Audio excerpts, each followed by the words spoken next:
Good morning, everybody.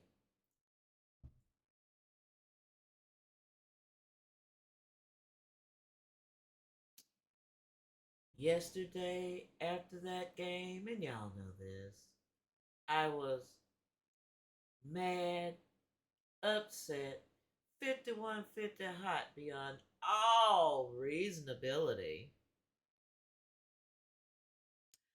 I was so upset, I considered having somebody call the men in the white coats and the little white van to come and take me away. Ha ha, they're coming to take me away. Ha ha, oh, yee.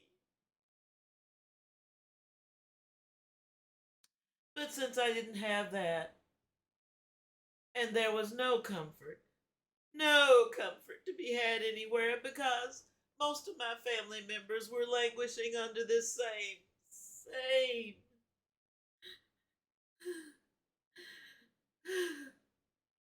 that I was.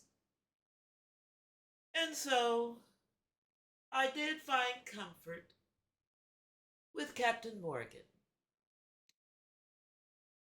And Captain Morgan was so solicitous about his comforting of me that he's still hanging around right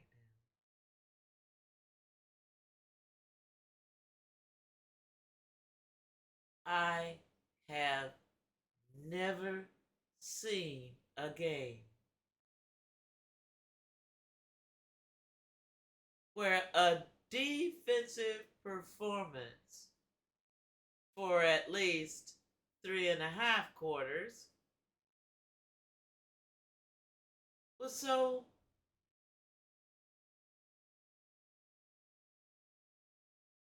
I say 3.5 quarters because, like last week against Philadelphia, they did laps. They did laps. Now, Dolph 17 of keeping it real, who that sportscast, is very upset with our defense because he says if it's supposed to be the strength of our team and it's supposed to be top flight elite as everybody thinks it is, there's no way that they should have lost those two games against Philadelphia and against Atlanta.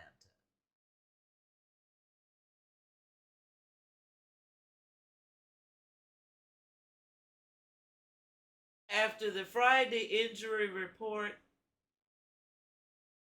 we knew, we all knew that we were seriously behind the eight ball, but we also thought that we had enough to beat Atlanta, and of course we did if they didn't score an offensive touchdown.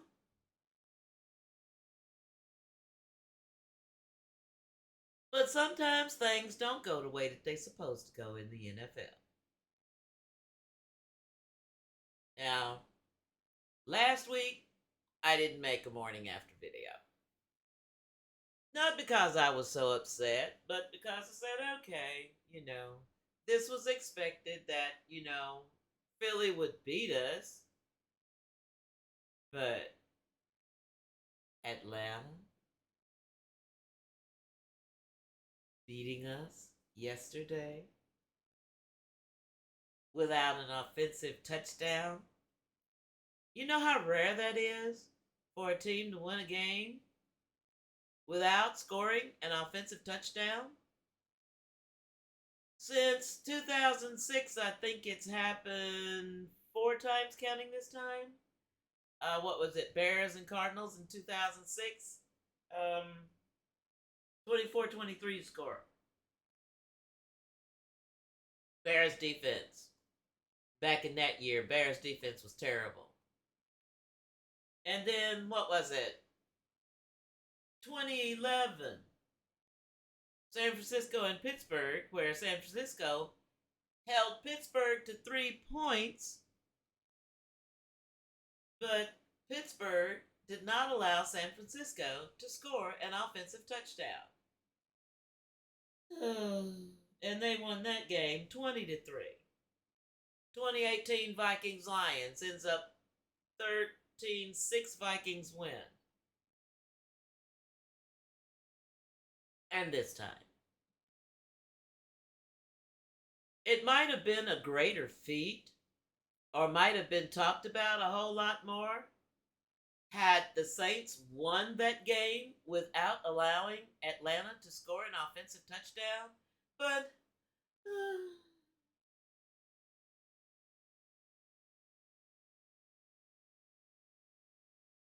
if you want to torture yourself with thoughts of what could have been in timelines, and if you really want to understand, how gravitational waves and black holes and all that interacts to disturb the fabric of time, there's a book you can read. It's called Black Holes and Warp Space Times. It explains it all to you.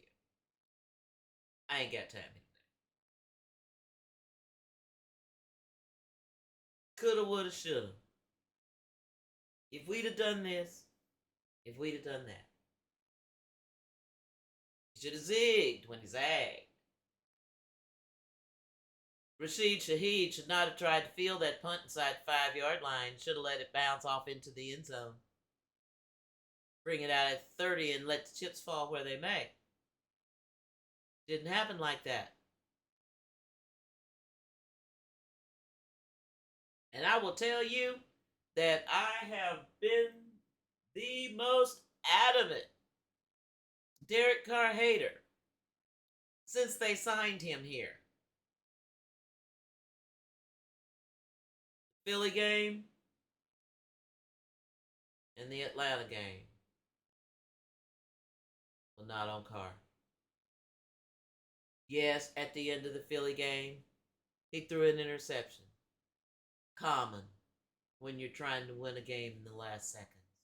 To just throw it up there and pray that the right person comes down with it. Didn't happen. Didn't happen against Philly. A lot of people want to blame Carr for the interception of pick six, the second one that he has had against Atlanta in as many seasons. If that ball hadn't been bounced up by the defensive player and another defensive player catches it and runs it into the end zone, that ball would have fell harmlessly to the ground. You cannot blame Carr for that interception when it was an exceptional play on the part of the defense.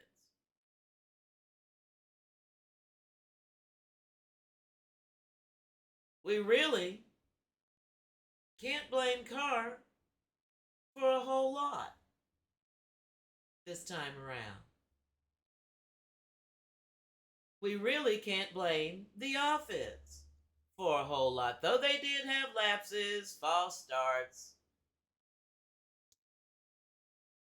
Dalaise Fuaga. Come on, baby.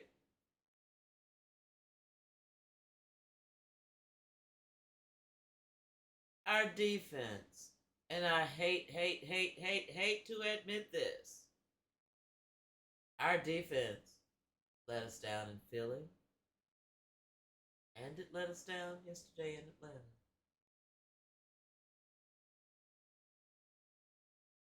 I don't know whether they had gone into prevent or what the hell they were doing, especially against Philly last week. Allowing Dallas Goedert, not accounting for him, to beat us dang near single handedly in the fourth quarter. Going into the Atlanta game, we knew we had to stop Bijan Robinson from ripping us a new one in the run game. We had to stop or limit Drake London and Kyle Pitts. How many times did you hear Kyle Pitts' name yesterday? I guess the Saints, after getting burned by the tight end last week, resolved not to get burned by the tight end this week. Would have been nice if they'd have won the game while they weren't letting the tight end burn them.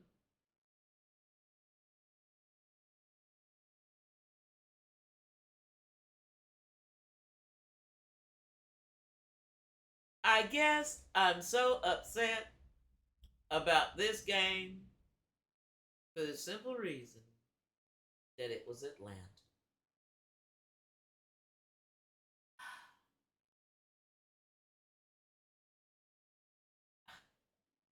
We hate them. I hate them passionately.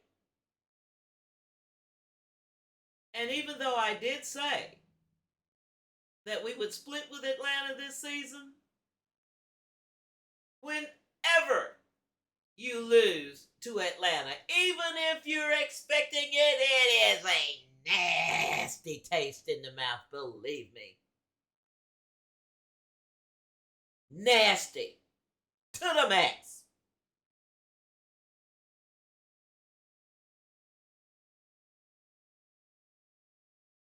We have 8 days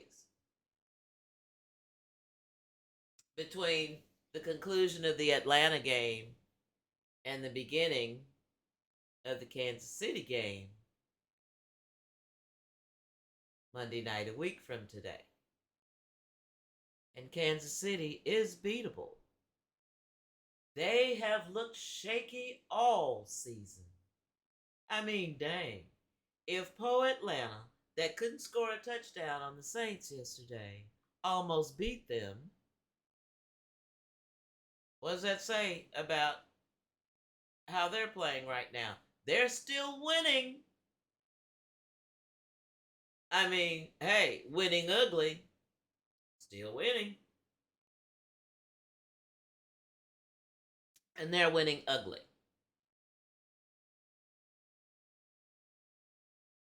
We could be 4-0. We should be 4-0. But like Dolph says, our defense let us down in these last 2 games in the waning minutes of the fourth quarter.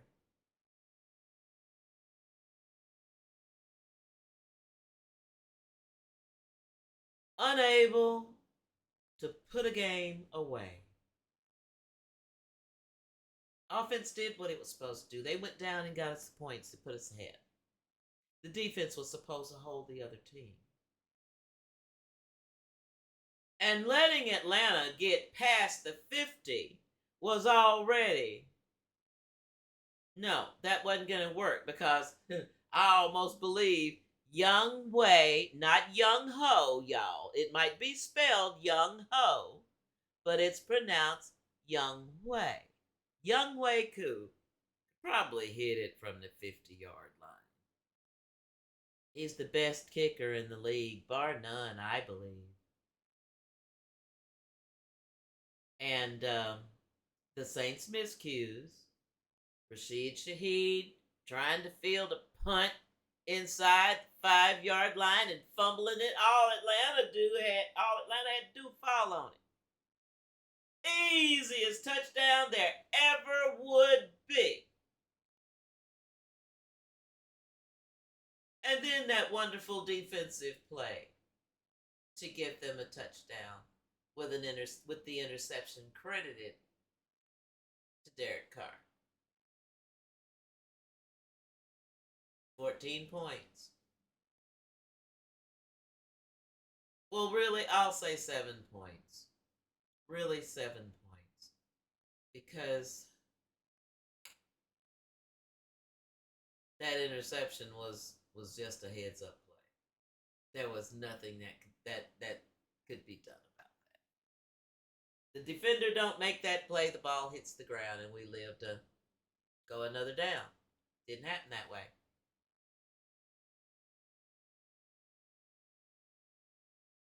So many of our starters were out. Atlanta was also missing half of its offensive line.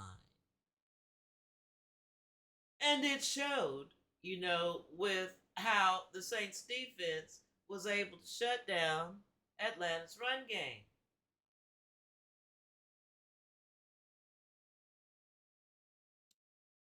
One thing they didn't shut down, though, is Kirk Cousins. Kirk Cousins has played 6 games against the Saints, and now he's 3-3.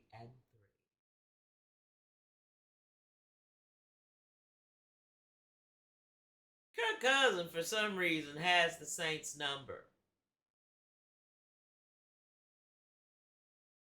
You know how, like, the Saints defense during the time that Tom Brady was playing in Tampa had his number? Yeah, like that. We got little pressure on him when it mattered. We did get 2 sacks on him. But it's just like Dolph 17 says, our defense fails us at the most crucial time when it matters the most, when the game is on the line and you are the last line of defense for this team.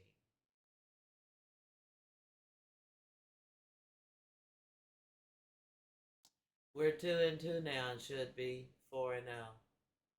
Shoulda, woulda, coulda.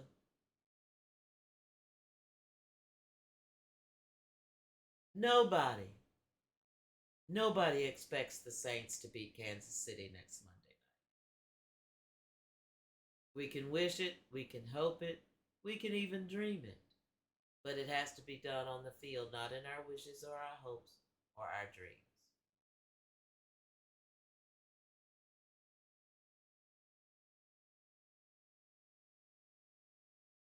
I had said in my season predictions way back, what,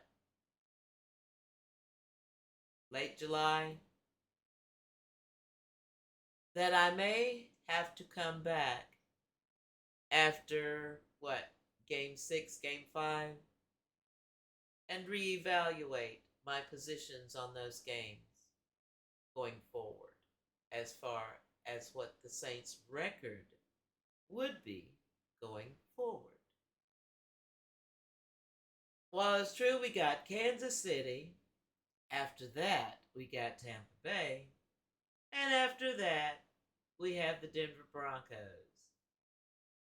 in the Superdome. Sean Payton comes home for the first time since he ran off from us.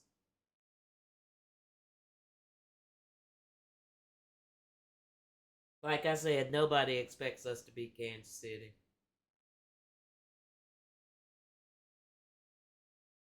The next game would be Tampa Bay, and yes, our division rivals we usually split with. But should we lose to Kansas City and lose badly, that would be a 3-game skid. And if you don't think Tampa Bay is going to be smelling blood in the water, better think again. As it is, they're probably already smelling blood in the water. Because our New Orleans Saints do not look like our New Orleans Saints for the first 2 games of the season.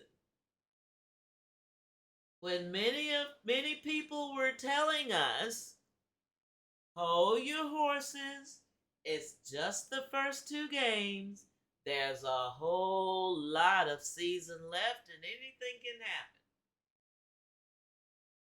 Well, a lot of that has happened. There's a whole bunch of teams in the NFL at 2-2. Some of them, some of the glamour teams of the NFL, like what? San Francisco, Baltimore, for instance. Everybody in the NFL is suffering injuries. I mean, San Francisco's offense has been decimated. Um, Kansas City just lost Rashee Rice for the rest of the season to a knee injury. And Isaiah Pacheco is not healthy either for Kansas City. But Kansas City has a good team and probably has a deep team, something we do not have. Is Demario Davis going to be back for the Kansas City game?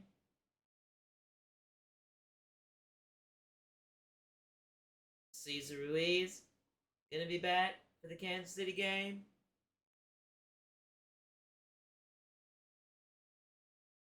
Taysom Hill scored 2 touchdowns yesterday, and our offense sputtered after he went out of the game with an injury and did not return.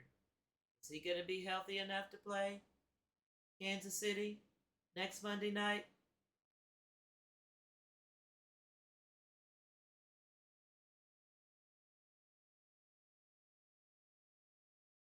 For the season to have started out with so much hope. Like I said, that there comes a time you may fly so high, so high. There comes a time when you have to come back to earth.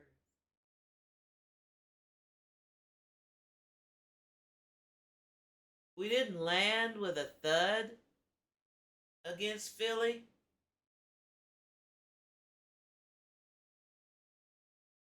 We only lost the game by 3 points. And only lost this Atlanta game by 2. So 2 games won by a lot, and 2 games lost by a little.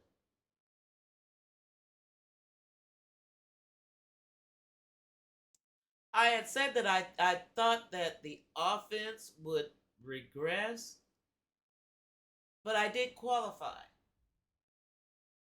I said not in the sense that they would lose more games because of the offensive change, but because of the up and down nature of the performance of that offense, since it is a new offense and everybody's had to learn it. We thought that the learning curve was not a learning curve, so in the first 2 games of the season, and maybe it's not now, considering that it is our defense that let us down in these last 2 games.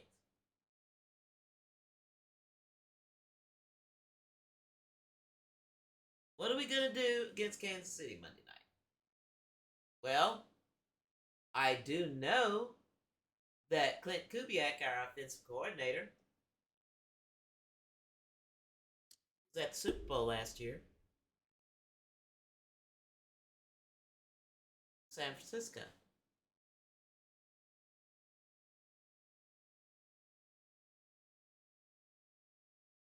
Titanic tussle. Back and forth. Before Kansas City came out on top. I know that sticks in his craw, and he'd love nothing better than to beat them Monday night. But what you talking about doing? Even though they may not be playing their best, this is still a David and Goliath type of match. With the Saints being David and Kansas City being Goliath.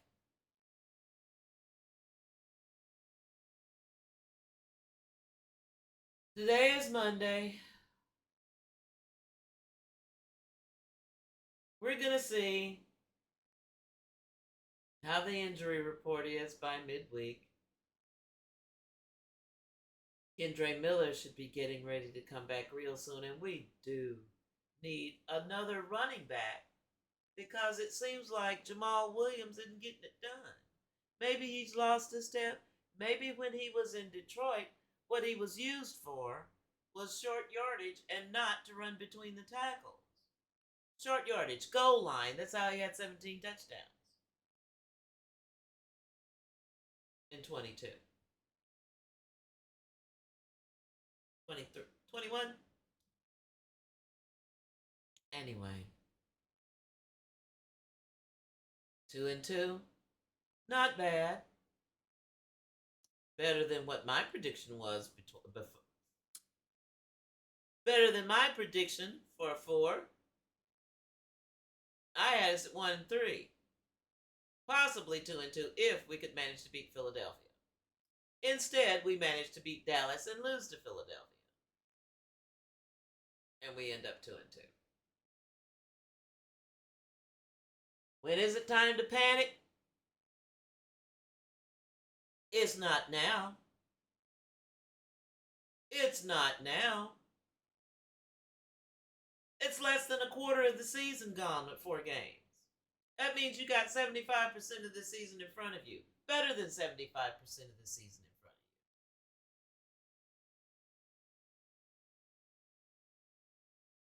of you. 2-2 after 4 games is no reason to panic. Last year we were 2-2 after 4 games, but our offense looked like a sieve. Shaky as all get out. And was the whole season. And we knew that. And we felt shaky as that offense was last season. This season, after we saw what they could do, what it was possible they could do, we had a little bit more confidence in the offense.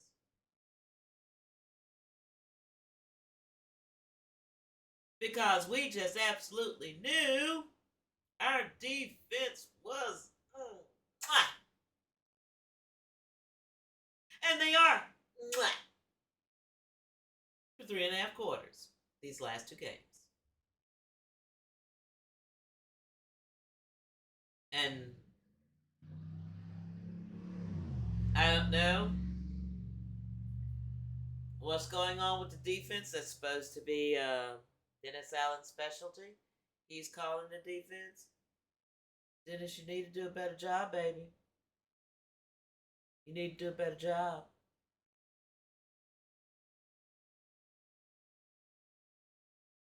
I hope, even though I did suggest this several times, I hope Clint Kubiak isn't pulling a Jason Garrett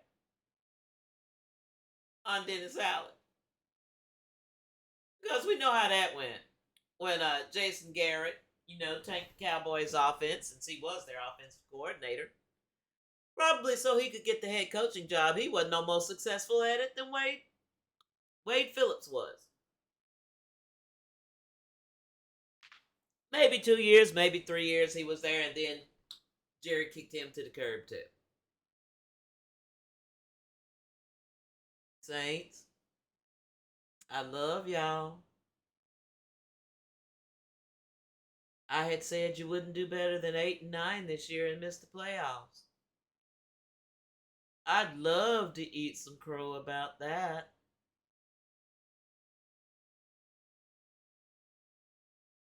Thank y'all for listening.